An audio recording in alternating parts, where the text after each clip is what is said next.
Le recours que des députés de la coalition Taxawu Sénégal avaient introduit concernant la nouvelle loi sur le Conseil national de régulation des médias CNRM. Le Conseil constitutionnel a délibéré le 7 avril et on peut dire que le législateur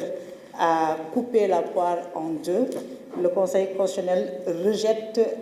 certaines parties de la loi sur le CNRM et considère que ces mesures sont anticonstitutionnelles.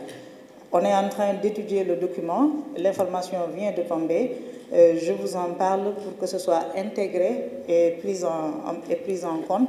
Je vais rapidement vous lire la conclusion du Conseil constitutionnel. Alors, qui décrète, article 1er, les tirés 3 et 4 de l'alinéa 4 de l'article 33 et l'alinéa 2 de l'article 31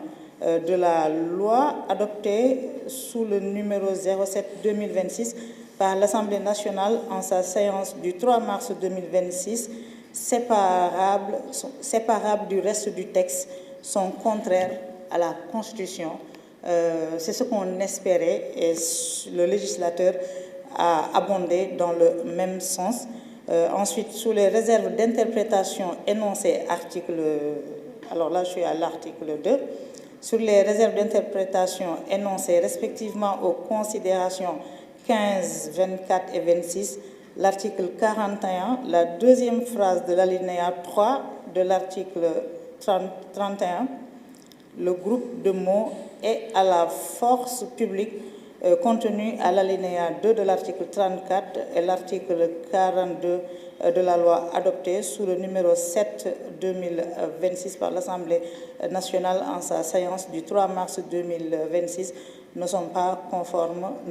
contraires à la Constitution. Alors, peut-être qu'on va y revenir un peu plus largement. Mu nekk une information de dernière minute boo xam ne léegi la ñu ko jot xam ngeen bi ñu wotee fële ci Assemblée nationale la loi sur le CNRM bi war a remplacer le CNRA. Ñun dañoo demoon seeti ay député bu coalition Takku Wallu Sénégal ngir ñu déposer un recours et les non inscrits ngir ñu déposer un recours en inconstitutionnalité contre cette loi parce que dañoo jàpp ne li ñuy bëgg nañu régulation ànd nañu ci régulation, ce secteur doit être régulé. Mais dafa am des dispositions de cette loi qui sont contraires à la Constitution et à la Déclaration universelle des droits de l'homme. Lu ni mel nag Conseil constitutionnel bi nga xam ne délibéré nañu le 7 avril barki démb daanaka topp nañ ñu ci gis-gis boobu ñu amoon. Il y a des dispositions de cette loi qui sont contraires à la Constitution maanaam tënkuwul ci li nga xam ne moom la Constitution wax ci wàllu liberté d'expression, ci wàllu liberté de presse, ci wàllu gestion des médias publics. L'information ñu ngi koy doog a am daañu ci dellu si ak yéen ngeen intégré ko rek en attendant. Alors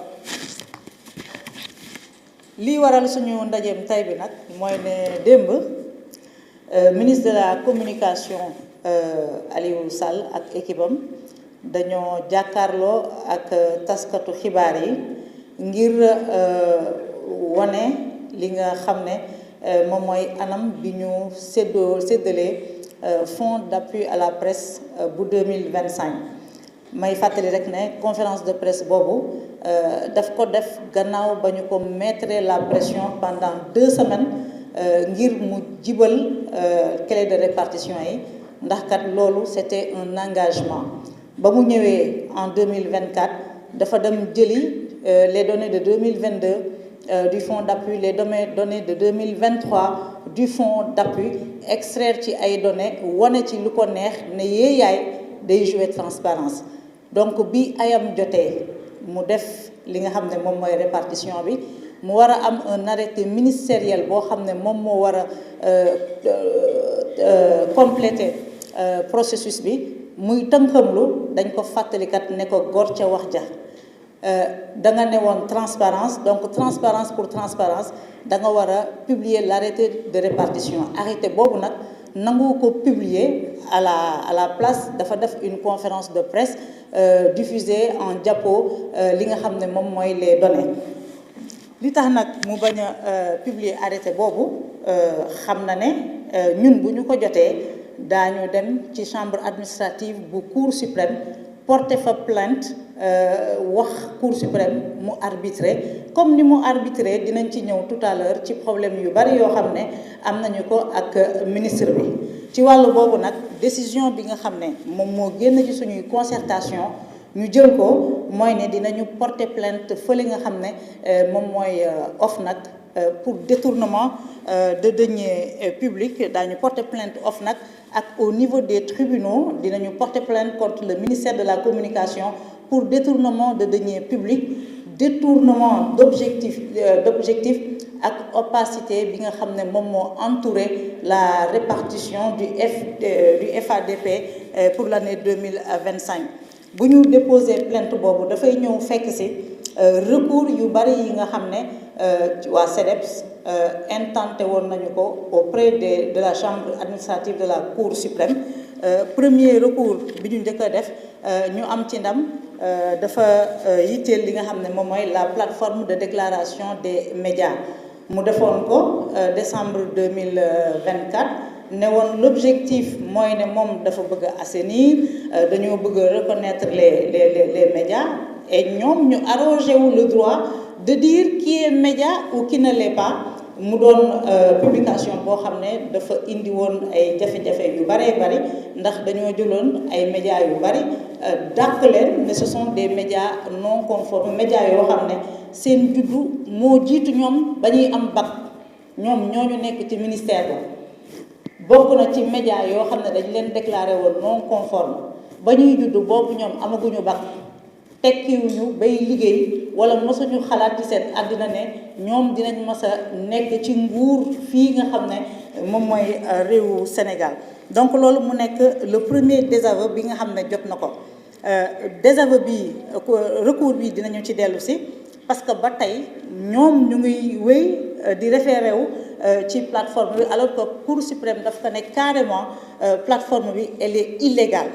donc daf ci waroon a renoncer aussi déjà pour FADP bi dañoo delluwaat ci li nga xam ne moom mooy plateforme boobu daañu si dellu si waat. alors beneen désaveu bi nga xam ne ministre bi am na ko par rapport aux initiatives malheureuses, incohérentes et cousues de fil blanc yi nga xam ne moom la nekk di jël moom la nekk di jël beneen bi ñu ngi koy woowee l'affaire Aïssatou Diop Fall contre l'État du Sénégal. gannaaw ba mu publier la plateforme de déclaration des médias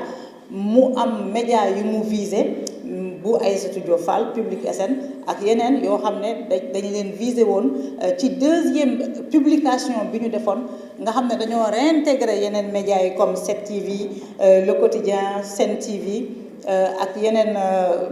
Source A L'As dañoo excluraat d'autres médias ci deuxième publication boobu Aïssatou Diop Fall dem porter l'affaire au niveau de la Cour suprême jox ko dëgg ndax ministère bi dafa newoon bépp média bu ñu déclaré non conforme dañ lay tere li nga xam ne moom mooy diffusion. Cour suprême ne ko amloo ci benn droit mu nekkaat un second désaveu. donc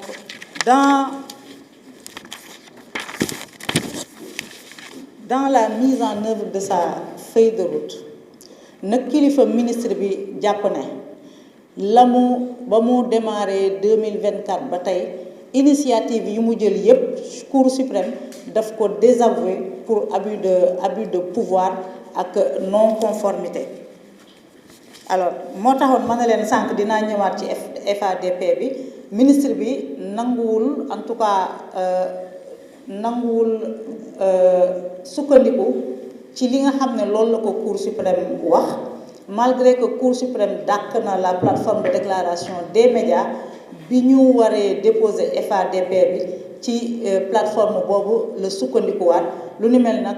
nekk lu doy waar ci état boo xam ne moom moo war a njëkk a respecter les règles. Donc on a un ministre qui viole les règles, qui ne reconnaît pas les décisions émises par la Cour suprême.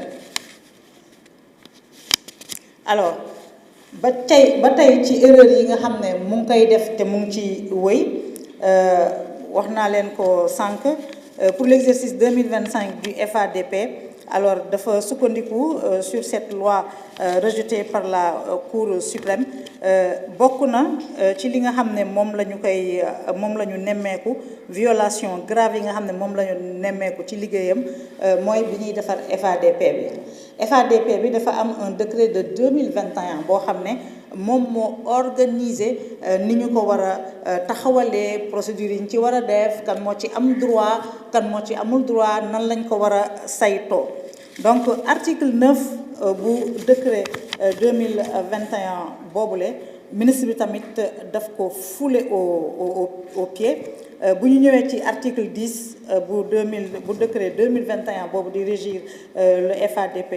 ñoom dañoo ne article boobu dafa ne ñi nga xam ne ñoom ñoo am droit ci fonds d'appui bi moom mooy agence de presse sénégalaise,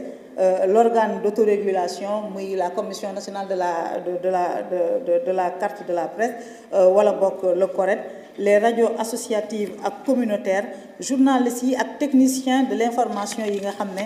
dañ leen war a former. Donc muy subvention boo xam ne dañu koy allouer au CESTI. Donc ci wàllu boobu moom ministre bi foulant au pied les règles du décret de 2021 daf ci dugal ay organes yoo xam ne ñu ngi nekk ci secteur public bu presse bu Sénégal. Alors agence de presse sénégalaise am na droit bénéficier aussi parce que agence de presse sénégalaise c'est un genre grossiste de l'information là, donc rôle boobu ñu ko jox jàpp nañu ne dañ ko ci war a subventionner mu recevoir une subvention de 190 millions. Donc agence de presse sénégalaise selon l'article 10 du décret de 2021 am na ci droit waaye article 10 boobu waxul ne RTS daf ci war a am droit, waxul ne Le Soleil daf ci war a am droit, te bépp organe boo xam ne dañ lay financer à travers le budget général de l'État du Sénégal dañ lay financer waruloo ci am droit. Donc on a été très étonnés même et très surpris ñu gis à la RTS mu jox leen 187 millions de francs CFA. nan la koy expliquer RTS dafa amoon problème pour mottali l'enveloppe bi nga xam ne moom la war a jëndee les droits de diffusion des matchs, ce qui est incongru, ce qui n'existe nulle part dans l'article 10 il n'est mentionné une quelconque subvention à la RTS. ñu ñëw ci Soleil bi nga xam ne dafa acquérir agence de distribution de presse. ñu ne agence boobu dafa jànkonteel ay problème ñu yëkkatiwaat plus de 190 millions ci xaalisu FADP bi nga xam ne c'est destiné aux entreprises de presse jox ko waa Soleil mu nekk ñaari entité yoo xam ne